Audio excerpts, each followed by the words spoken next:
سوال یہ ہے کہ مسلم شریف میں ابن عباس رضی اللہ تعالیٰ سے روایت ہے کہ آپ علیہ السلام کے زمانہ مبارکہ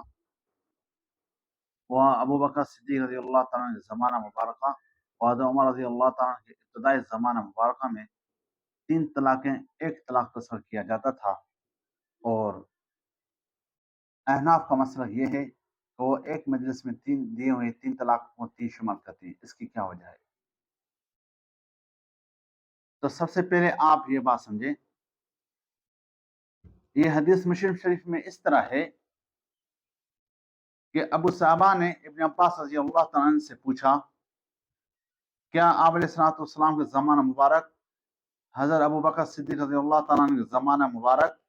اور حضرت عمر رضی اللہ تعالیٰ عنہ کے زمانہ مبارک کے ابتدائی سالوں میں کیا اس طرح نہیں تھا کہ 3 طلاقوں کو ایک طلاق تصور کیا جاتا تھا؟ تو ابن عباس رضی اللہ تعالیٰ عنہ نے فرمایا جی ہاں اسی طرح تھا، پھر لوگوں نے جد بازی شروع کی، تو جد بازی کی وجہ سے حضرت عمر رضی اللہ تعالیٰ عنہ نے 3 طلاقوں کو 3 نافذ فرمایا۔ اب اس کا جواب یہ ہے کہ یہ حدیث مبارکہ غیر مدخولہ فیہا عورت کے بارے میں ہے، عام نہیں ہے۔ عورتیں 2 قسم کی ہیں، ایک عورت وہ ہے جس کی نکاح کے بعد رخصتی ہو گئی ہو اور اپنے شوہر کے ساتھ ہم بستری ہو گئی ہو، اس عورت کو مدخولہ بیہا کہا جاتا ہے، اور جس عورت کی رخصتی نہیں ہوئی ہو یا نکاح کے بعد اپنے شوہر سے اس کی خلوت صحیح نہیں ہوئی ہو تو اس عورت کو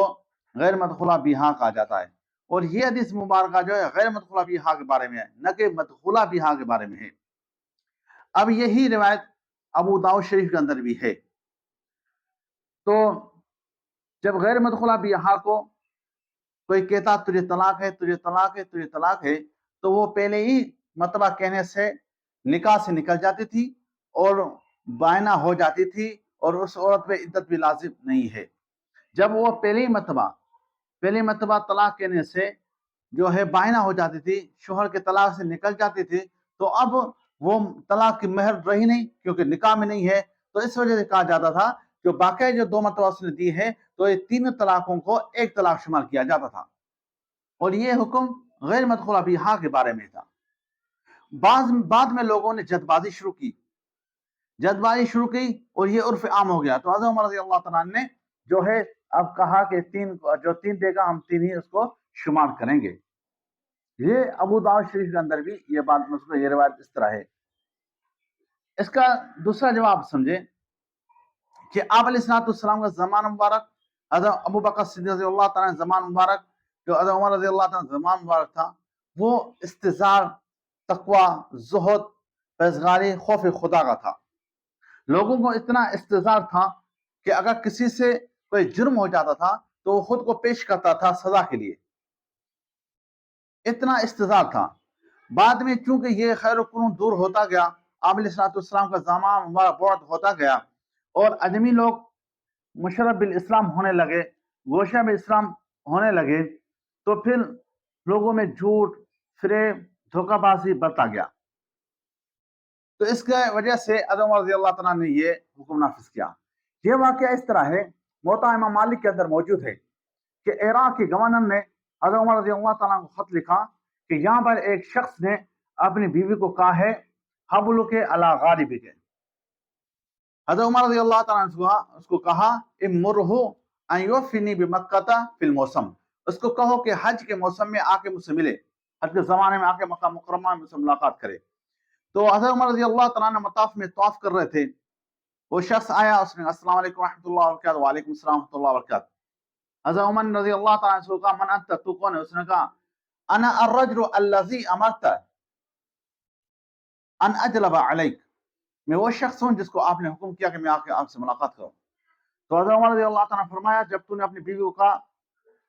حبلک علی غاربک، اس سے تمہاری کیا مراد ہے؟ اس نے کہا یا امیر المومنین لو استرفتنی فی غیر حاضر موضع ما صدقتک اردت بهذا الفراق۔ امیر مومن بات یہ ہے اگر آپ یہ حرم سے علاوہ کسی اور جگہ مجھ سے پوچھتے تو میں کبھی بھی آپ سے سچی بات نہیں کہتا، مجھے ارادہ اس سے فراق کا تھا، طلاق کی نیت تھی۔ تو حضرت عمر رضی اللہ تعالیٰ نے کہا کہ وہ تجھ سے جدا ہو گئی تو اس میں حرام ہو گئی۔ تو حضرت عمر رضی اللہ تعالیٰ نے دیکھا کہ یہ ابھی سے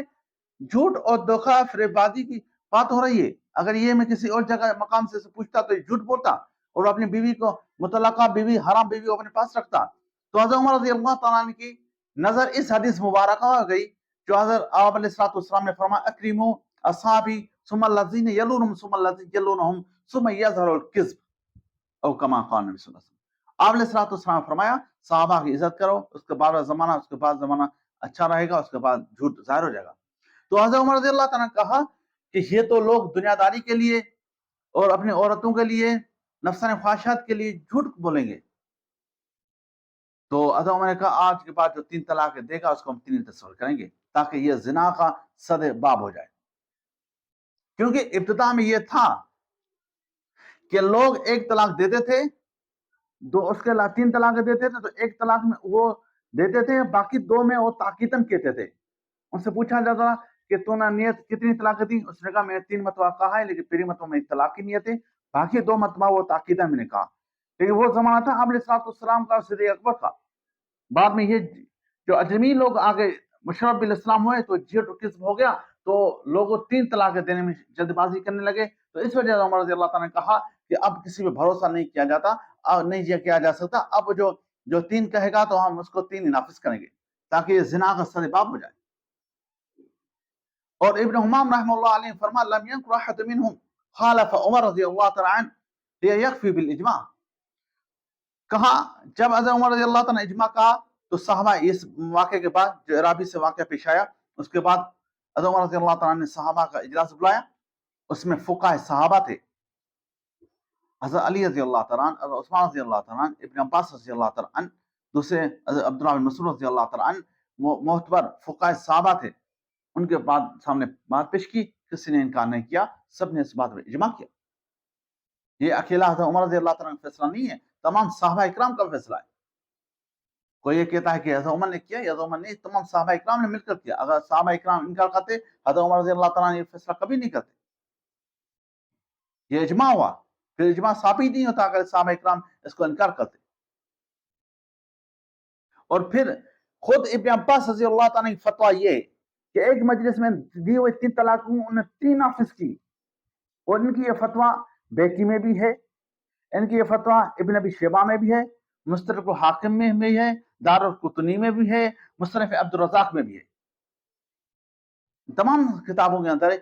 جو ہے یہ ابن عباس رضی اللہ تعالیٰ فتویٰ موجود ہے، دوسرے صحابہ اکرام کی موجود ہے، انس بن مالک رضی اللہ تعالیٰ، حضرت علی رضی اللہ تعالیٰ، حضرت عبداللہ بن مسعود رضی اللہ تعالیٰ، حضرت عثمان رضی اللہ تعالیٰ عنہ، بجائے خود حضرت ابو ہریرہ رضی اللہ تعالیٰ عنہ، دوسرے صحابہ، تمام صحابہ اکرام کی جو فتویٰ موجود ہے۔ اگر اب صحابہ کے کیے ہوئے کام کو بھی اگر کوئی خالف کہتا ہے یہ نہیں ہم حدیث پہ عمل کرتے ہیں، تو وہ اس کی یہ بات جہالت میں مبنی ہے۔ ایک میں اصول کو بتاتا ہوں، صحابی کو ایک بات کہے اور ظاہری طور پر وہ بات ہمیں قرآن شریف اور حدیث کے مخالف لگے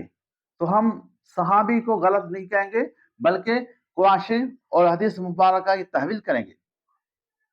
غیر مقلدین حضرات اگرچہ صحابہ اکرام کو معیار حق نہیں سمجھتے، اس کے باوجود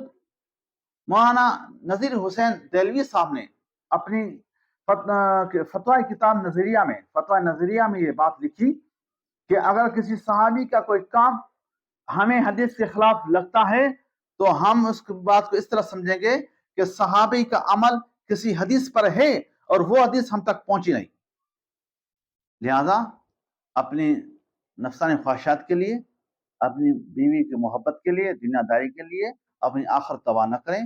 یہ زنا کے باب کو بند کریں۔ اگر 3 طلاق کس نے دیے وہ 3 ہی نافذ ہوگی، اب آسمان گر جائے یا زمین پھٹ جائے یہ فیصلہ تبدیل نہیں ہو سکتا۔ اللہ تعالی ہمیں اور آپ سب